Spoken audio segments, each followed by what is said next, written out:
Good afternoon guys, कैसे हैं आप लोग। मैं बिल्कुल ठीक हूँ। आप लोग बताइएगा आप लोग कैसे हैं। मैं आप लोगों को आहार विज्ञान एवं पोषण डॉक्टर वृंदा मैम की बुक से बता रही थी। इसमें मैं आपको लोगों को कार्डियोवैस्कुलर डिजीज़ के जो उपचारात्मक आहार होते हैं उसके बारे में स्टार्ट करी हूँ। डायबिटिक जो ट्रीटमेंट मतलब उपचार है उसमें जो डाइट है वो उसको कंप्लीट करा दी हूँ। इसमें मैंने थोड़ा सा स्टार्ट किया था कि ये कार्डियोवैस्कुलर डिजीज़ होती क्यों है, अगर होती तो इसमें इंपॉर्टेंट कौन सी है। तो आपने देखा था दो, एक एथेरोस्क्लेरोसिस और दूसरा क्या था, तो उच्च रक्तचाप। फिर आपने देखा कि एथेरोस्क्लेरोसिस क्या होता है, तो उसमें आपने एथेर और स्क्लेरोस दो शब्दों में बांटा, जिसका अर्थ था दाल और दूसरा का कठोर, मतलब दलिया के समान कठोर। जो आपके वेसल्स होती हैं, जो आपकी धमनियाँ होती हैं, जो ल्यूमेन होती हैं, पाइप मतलब जो होती है जिसमें आपके ब्लड क्या होते हैं सर्कुलेट करते हैं, उसमें क्या होता है कि ये क्या होती है जम जाती है वसा। पहले फर्स्ट स्टेज में हल्के हल्के स्पॉट पड़ते हैं, फिर रेसे का रूप लेते हैं, फिर क्या करते हैं तीसरे स्टेज में ये ल्यूमेन में घाव करते हैं और क्या करते हैं फिर उसमें से ब्लड क्लॉट होता है और फिर ये आपको ज़्यादा दिक्कत करती है, फिर हैमरेज वगैरह होते हैं, फिर लास्ट में क्या होता है व्यक्ति की मृत्यु होने तक की स्थिति आ जाती है। तो उसके कुछ कारण मैं आप लोगों को बता रही थी। चलिए ज़्यादा बातें नहीं करते हुए वीडियो स्टार्ट करते हैं। मैंने आपको इसमें वंशानुक्रम कारण, रक्त वर्ग जो AB वर्ग वालों के लिए होता है, वंशानुक्रम का मतलब ये हेरिडिटी टाइप का भी होता है। अगर आपके मतलब फैमिली में इससे अगर कोई पीड़ित है तो वो होता है नहीं, मतलब आप उसके जो है वाहक भी बन सकते हैं, मतलब आपको ना हो तो आपको नेक्स्ट पीढ़ी में उसके असर देखे जा सकते हैं। तो वही चीज़ कहा गया है। फिर रक्त वर्ग है तो AB वर्ग वालों को आयु कितना है, तो जो 40 एबव होते हैं तो उनमें ज़्यादा होने की संभावनाएं रहती है। फिर उसके बाद है ये आहार कैसे लोगों को होता है, जो मतलब ज़्यादा सैचुरेटेड मतलब ये वसाएं फैट लेते हैं उनको ये ज़्यादा होने की चांसेस रहते हैं। ठीक है, उसके बाद आपका क्या आता है, उसके बाद आपका क्या आता है, आहार हो गया। फिर आपका आता है वसा। वसा में जो आपको पता है संतृप्त और असंतृप्त दोनों होता है। संतृप्त वसाओं की क्या खासियत होती है कि ये जो है 20 डिग्री सेल्सियस के जैसे ही टेम्परेचर नीचे आता है तो क्या होती हैं, ये जम जाते हैं। और ये जो आपके ये वसा होती हैं असंतृप्त वसाएं, ये जमती नहीं, ये तेल फॉर्म में लिक्विड फॉर्म में रहती हैं। ठीक है, इसमें कुछ अपवाद है, नारियल का तेल और खजूर का तेल आप कह सकते हैं। इनमें भी बटा हुआ है, इनको पूफा और मूफा कहते हैं। संतृप्त और असंतृप्त। संतृप्त के बाद जो ये असंतृप्त होती हैं उसमें भी दो होती हैं, एक पूफा होता है और एक मूफा होता है, जिसे मोनो अनसैचुरेटेड फैटी एसिड कहते हैं और पूफा अनसैचुरेटेड फैटी एसिड कहते हैं। पूफा जो होता है हमारी बॉडी के लिए आवश्यक होता है, उसकी ज़रूरत होती है। ठीक है, कुछ चीज़ें हम आपको बता दिए थे। उसके बाद आपको मैं कार्बोज तक बताई थी, देखिए मैंने टिक लगाया। आज नंबर किसका है, तो प्रोटीन का नंबर है। तो चलिए ज़्यादा बातें नहीं करते हैं, वीडियो को स्टार्ट करते हैं। तो प्रोटीन, प्राणिज प्रोटीन का अधिक मात्रा विशेषकर कैसीन प्रोटीन की अधिकता से एथेरोस्क्लेरोसिस हो जाता है। कैसीन प्रोटीन जो किस में पाती है आपको पता है, दूध में। ठीक है, प्राणिज प्रोटीन में किसकी अधिकता से इसको होने की संभावना ज़्यादा रहती है, तो कैसीन प्रोटीन की अधिकता से एथेरोस्क्लेरोसिस होने की संभावनाएं ज़्यादा रहती है। और कैसीन की प्राप्ति कहाँ होती है, तो आपको पता है ये दूध से प्राप्त होने वाली एक प्रोटीन है, उसकी मुख्य प्रोटीन है। ठीक है, फिर है अंतःस्रावी हार्मोन, इंडोक्राइन हार्मोन। तो अंतःस्रावी ग्रंथियों इंडोक्राइन ग्लैंड में अनियमितता एवं असंतुलन होने से एथेरोस्क्लेरोसिस रोग हो जाता है। पुरुषों में महिलाओं की अपेक्षा अंतःस्रावी हार्मोन में गड़बड़ी के कारण यह रोग अधिक होता है। पुरुषों में महिलाओं की अपेक्षा, कहने का मतलब महिलाओं की अपेक्षा जो ये एंडोक्राइन ग्लैंड्स में जो हार्मोन होते हैं ना, इस पर डिसबैलेंस, कहने का मतलब गड़बड़ी ज़्यादा होती है। इसके कारण क्या होता है, पुरुषों में ये रोग होने की ज़्यादा संभावना रहती है। परंतु स्त्रियों में जब आपका मोनोपाज आ जाता है या आपको ओवरी भी संबंधी कोई प्रॉब्लम है या आपकी ओवरी निकाल दी गई है तो आपके हार्मोन डिसबैलेंस होंगे, ये आपको पता ही है। ठीक है, तो भी ये होने की संभावना है। बड़े कहते हैं ना कि यार मेरा मोनोपाज हो गया है तो वेट बढ़ रहा है, या मोनोपाज हो गया है तो गठिया हो रही है, बॉडी वेट बढ़ रहा है, बहुत सारी प्रॉब्लम आती है लेडीज़ को। तो वही चीज़ कहा गया है कि परंतु स्त्रियों में जब अंडाशय ओवरी निकाल दिया जाता है अथवा रजो निवृत्ति मोनोपाज हो जाता है तब एथेरोस्क्लेरोसिस हो जाता है, क्योंकि इस दशा में रक्त में कोलेस्ट्रॉल का स्तर बढ़ जाता है। ठीक है, और मोटापा ऑटोमेटिक आने लगता है, वेट बढ़ने लगता है। और सबसे बड़ी बात आजकल का ये बहुत कह सकते हैं करंट चीज़ है कि एक PCOS है जिसे पॉलीसिस्टिक ओवरी सिंड्रोम भी कहते हैं और सिस्ट भी कहते हैं। ये क्या होता है कि आपकी ओवरी में क्या होता है, पॉलीसिस्ट बन जाती है, छोटी छोटी गांठें बन जाती हैं जो क्या बनती और बिगड़ती रहती है। उससे क्या होता है कि आपके जो पीरियड्स होते हैं ना वो इरेगुलर हो जाते हैं, मतलब मंथ टू मंथ नहीं आते, आते हैं तो बहुत हैवी ब्लीडिंग होती है, दर्द के साथ होती है, मतलब अनियमितता आ जाती है। उसके कारण भी क्या होता है, बॉडी पे वेट बढ़ता है, क्योंकि वो सबसे बड़ा सिम्टम है उसमें कि वो क्या आपको दिखा रहा है कि आपकी बॉडी में जो आपके हार्मोन्स है वो क्या है, असंतुलित हैं। ठीक है, तो वो है अगला नेक्स्ट कारण, धूम्रपान, जिसे स्मोकिंग कहते हैं। धूम्रपान स्मोकिंग करने वाले को हृदय रोग अधिक होता है, विशेषकर सिगरेट पीने से हृदय को कम मात्रा में ऑक्सीजन प्राप्त होती है, साथ ही रक्त की जो लिपोप्रोटीन लाइपो कहते हैं की मात्रा में भी वृद्धि हो जाती है। सिगरेट पीने से महिलाओं में पुरुषों की अपेक्षा रक्त में कोलेस्ट्रॉल तथा फास्फोलिपिड की मात्रा बहुत अधिक बढ़ जाती है। सिगरेट पीने से क्या होता है, जो आपका रक्त होता है उसमें किसकी मात्रा, एक तो कोलेस्ट्रॉल की मात्रा बढ़ती है और दूसरी किसकी बढ़ती है, तो आप बोलेंगे फॉस्फोलिपिड की मात्रा बढ़ती है। ठीक है, ये कैसी फास्फोलिपिड कैसी है, संयमी नहीं, यौगिक है ना, फास्फोरस और लिपिड, फास्फोलिपिड की मात्रा बढ़ती है, अतः एथेरोस्क्लेरोसिस हो जाता है। मानसिक तनाव, मेंटल टेंशन, शोधों से यह ज्ञात हुआ है कि वे व्यक्ति जो अधिक चिंताओं, तनाव, भय, उद्वेग एवं संवेगात्मक परेशानियों से घिरे रहते हैं, उन्हें हृदय रोग अधिक होता है, क्योंकि जब ये चीज़ें इनके अंदर होंगी, इनके बॉडी में क्या होंगे, उतार चढ़ाव होंगे। उतार चढ़ाव का मतलब क्या है, आपकी बॉडी में कोई हार्मोन ज़्यादा इंक्रीज होगा, कोई क्या होगा, डिक्रीज होगा, आपकी बॉडी में और सारे सिस्टम जो हैं क्या होंगे, उसमें उथल पुथल होंगे। तो सब आप कहते हैं ना, आपका ब्रेन मास्टर ग्लैंड होती है, master of the master gland कहाँ है आपकी ब्रेन में। तो जब आप तनाव में रहेंगे, भय में रहेंगे, बहुत ज़्यादा उस संवेग में रहेंगे, तो क्या होगा, आप कहते हैं ना मेंटली बड़े परेशान है, तो उसका असर कहाँ जाएगा, तो ये आपकी आपका जो ये मस्तिष्क है यही तो आपकी बॉडी को कंट्रोल करता है। तो फिर क्या होगा, आपकी बॉडी के जो सिस्टम है वो बिगड़ेंगे और कुछ न कुछ आपकी बॉडी में होगा। तो इसलिए ये भी कारण है एथेरोस्क्लेरोसिस होने का। मानसिक तनाव, मेंटल टेंशन, शोधों से यह ज्ञात हुआ है कि वे व्यक्ति जो अधिक चिंताओं, तनाव, भय, उद्वेग एवं संवेगात्मक परेशानियों से घिरे होते हुए, तो बता दी। अगला है कठोर पानी, हार्ड वाटर। आपको पता है हार्ड वाटर और मृदु वाटर की जो एक कॉमन कह सकते हैं, जो एक अंतर समझने का तरीका है कि एक में जो मृदु वाटर होता है उसमें क्या होता है, आप डिटर्जेंट से क्या होता है, झाग बनता है, और जो हार्ड वाटर होता है उसमें क्या होता है, झाग नहीं बनता है। तो पीने वाला पानी जब अधिक मृदु सॉफ्ट वाटर होता है जिसमें कैल्शियम तथा मैग्नीशियम की कमी होती है, तब वैसे जल के निरंतर सेवन से हृदय रोग होता है। लोग जो आजकल आरओ लग रहा है, ये जो पानी पी रहे हैं, वो क्या होता है, ये सब अगर वो उसमें से मिनरल्स को क्या होता है, उसके अंदर से वो जो होता है कि अशुद्धियों को छानता है, अशुद्धियों को छानने के साथ वो क्या करता है, उसमें जो हमारी बॉडी को जरूरी मिनरल्स है वो उनको भी छान देता है। ठीक है, इसलिए आजकल जो ये आरओ वगैरह लग रहे हैं, फिल्टर्स जो लग रहे हैं, उसमें लिखा होता है कि ये जो है इतना ही, मतलब ये इसकी जो छानने की शक्ति है, ये छानेगा, या इस चीज़ को इतना इसमें ये चीज़ रहेगा। तो वो ये कि कैल्शियम और मैग्नीशियम की वो पानी क्या होता है, ज़्यादा सॉफ्ट हो जाता है और क्या करता है, हृदय रोग होने की संभावना रहती है। अध्ययनों से यह पता चला है कि पीने वाले पानी में जितना अधिक कैल्शियम की मात्रा होगी उतना ही हृदय रोग होने की संभावना कम होगी। यहाँ कठोर पानी, हार्ड वाटर लिखा है, ये होने के कारण नहीं है, इसमें सॉफ्ट वाटर लिखना चाहिए था, क्योंकि जो सॉफ्ट वाटर है वो आपको हृदय रोग कर रहा है। जो हार्ड वाटर मतलब जिसमें कैल्शियम है, वो क्या कर रहा है, हृदय रोग होने की संभावना को कम कर रहा है। क्या कर रहा है, कम कर रहा है। देखिए, ठीक है, तो ये चीज़ें कुछ आप यहाँ से देख लिए होंगे। फिर अगला नंबर आता है शराब, जिसे क्या कहते हैं, वाइन्स। शराबी लोगों में हृदय रोग अधिक देखने को मिलते हैं, क्योंकि शराब में कुछ कैलोरीज की मात्रा में वृद्धि होती है। आपने पढ़ा था ना, बियर में इतने पैसे शर्करा होती है, और वो बनते किससे हैं, तो उसमें वो जो शर्करा वो फर्मेंटेशन की प्रोसेस करके ही तो बनाया जाता है, तो शर्करा तो उसमें होगी ही। ठीक है, तो जब शर्करा हुई तो कैलोरीज की तो ऑटोमेटिक वृद्धि हो जाएगी। तो वही कि इसके अतिरिक्त शराब लिपोप्रोटीन के उत्पादन को बढ़ाता है। अगला आता है इंसुलिन। इंसुलिन हार्मोन रक्त वाहिनियों की दीवारों पर वसा के जमने की क्रिया को उत्तेजित करता है। इसके साथ ही ऊतकों में पाए जाने वाले लाइपेज एंजाइम की क्रियाशीलता को नष्ट कर देता है। परिणामतः रक्तवाहिनियों में उपस्थित वसा आसानी से हट नहीं पाती और उसका जमाव हो जाता है। अगला नंबर आता है विटामिन्स का।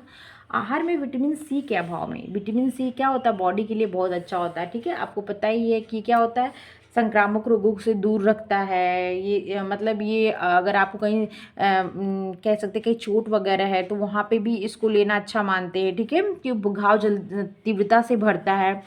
तो वही सब चीज़ के बहुत सारे इसके बेनिफिट्स हैं विटामिन सी के अभाव में रक्त कोशिकाओं में रक्तस्राव हैमरेज होने लगता है, जिसके परिणाम से कहते हैं ना कि अगर आपके दांत से ब्लड आता है तो लोग कहते हैं ना कि मतलब विटामिन सी की कमी है, पैरिया हो रहा है, विटामिन सी की कमी है, दांत से ब्लड आ रहा है, तो वही है कि क्या होता है, हैमरेज हो जाता है, रक्तस्राव स्टार्ट हो जाता है, जिसके कारण परिणाम स्वरूप रक्त वाहिनियों में प्रसारण डायलेशन होकर वसा के जमने के लिए अधिक स्थान मिल जाता है। विटामिन B6 धमनियों के स्वास्थ्य के लिए आवश्यक होता है, विटामिन B6 धमनियों के स्वास्थ्य के लिए आवश्यक है। विटामिन ई रक्त नलिकाओं मतलब ब्लड वेसल्स की दीवारों को मजबूती एवं दृढ़ता प्रदान करती हैं तथा कोलेस्ट्रॉल में कमी करती हैं। निकोटिनिक अम्ल मतलब B3 जिसे नियासिन कहते हैं, निकोटिनामाइड भी कहते हैं, रक्त सीरम से वसा को हटाने में महत्वपूर्ण भूमिका निभाता है। कौन? तो B3, ठीक है। कुछ विटामिन जैसे विटामिन सी, ये हैमरेज एंटी हैमरेजिक होता है जो रक्तस्राव को रोकता है। विटामिन बी धमनियाँ जो आपकी हैं जिसे कहते हैं ना आर्टरीज और वेन्स, तो जो आपकी जो शुद्ध रक्त लेके जाती है धमनियाँ, उनके स्वास्थ्य के लिए विटामिन B6 आवश्यक है। विटामिन ई क्या, जो ब्लड वेसल्स हैं मतलब जो जिसे आप ल्यूमेन कह रहे थे, नलिकाएं जो है उनकी दीवारों की मजबूती एवं दृढ़ता प्रदान करता है कि कोई बहुत जल्दी जैसे कोई फैट का कण चला गया कोई, तो उसको मतलब उसकी मतलब हार्म न कर पाए, उसको कोई हरास न कर पाए, ठीक है। मजबूती प्रदान करता है। कोलेस्ट्रॉल में क्या करता है, कमी करता है। कौन? Vitamin E. एंड जो निकोटिनिक अम्ल है जिसे B3 कहते हैं, वो क्या करता है, जो रक्त सीरम में वसा को घटाने में महत्वपूर्ण भूमिका निभाता है। इतनी चीज़ें आप समझ गए विटामिन की बात। अब नंबर अगला है खनिज लवण जिसे क्या कहते हैं, मिनरल्स। हृदय के उत्तम स्वास्थ्य के लिए सोडियम तथा फास्फोरस अत्यावश्यक है। हृदय के उत्तम स्वास्थ्य के लिए कौन कौन सा मिनरल्स आवश्यक है, सोडियम और फास्फोरस। फास्फोरस की कमी से ग्लूकोज का उपयोग हृदय द्वारा नहीं हो पाता। फास्फोरस की कमी से क्या होता है, ग्लूकोज का हृदय द्वारा उपयोग नहीं हो पाता। अधिक कैल्शियम से सीरम कोलेस्ट्रॉल तथा ट्राइग्लिसराइड की मात्रा में वृद्धि हो जाता है। मैग्नीशियम की न्यूनता हृदय रोग को बढ़ाती है, ठीक है। अगला क्या है, ट्राइग्लिसराइड। आहार में वसा की मात्रा अधिक होने पर अधिक वसीय अम्ल होते हैं। वसीय अम्ल तथा ग्लिसरॉल आपस में मिलकर ही ट्राइग्लिसराइड बनाते हैं। और ट्राइग्लिसराइड क्या होता है, फैट जो होता है उसका रासायनिक नाम क्या है, तो ट्राइग्लिसराइड है। जब इसको आप तोड़ते हैं तो आपके एक अणु ग्लिसरॉल के और शायद 3 अणु फैटी एसिड के प्राप्त होते हैं, यही सही है। ग्लिसरॉल अल्कोहल होता है और फैटी एसिड जो होते हैं ये संतृप्त और असंतृप्त वसा में टूट जाते हैं, जिसमें फिर आप संतृप्त के 4 टाइप हैं और असंतृप्त के 2, जिसमें क्या है, पूफा और मूफा है, ठीक है। फिर उसमें भी आप बांटते हैं कि लिनोलिनिक, पॉमेटेलिक, और फिर इसको बांटते हैं, नहीं इसमें ओलिक है और वो है उसमें फिर लिनोलेनिक, लिनोलिक और क्या है, एराकिडोनिक, ये क्या है, पूफा के अंतर्गत आते हैं। तो ये होता है ट्राइग्लिसराइड। यकृत में कार्बोज से भी ट्राइग्लिसराइड बनते हैं। कार्बोज क्यों नहीं बनेंगे, जब एक्स्ट्रा मात्रा में आपकी बॉडी में कैलोरी जाएगा, जब कैलोरी जाएगा तो कहाँ होगा, यकृत में इकट्ठा होगा ग्लाइकोजन के रूप में, ठीक है।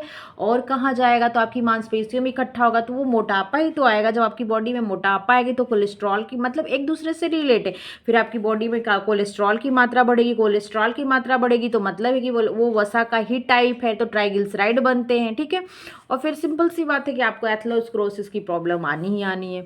नेक्स्ट नंबर आता है, क्योंकि आप आगे भी पढ़े थे कि दिया था फैट के साथ जो सुक्रोज होता है वो भी क्या है, बहुत बड़ा कारण है एथेरोस्क्लेरोसिस का।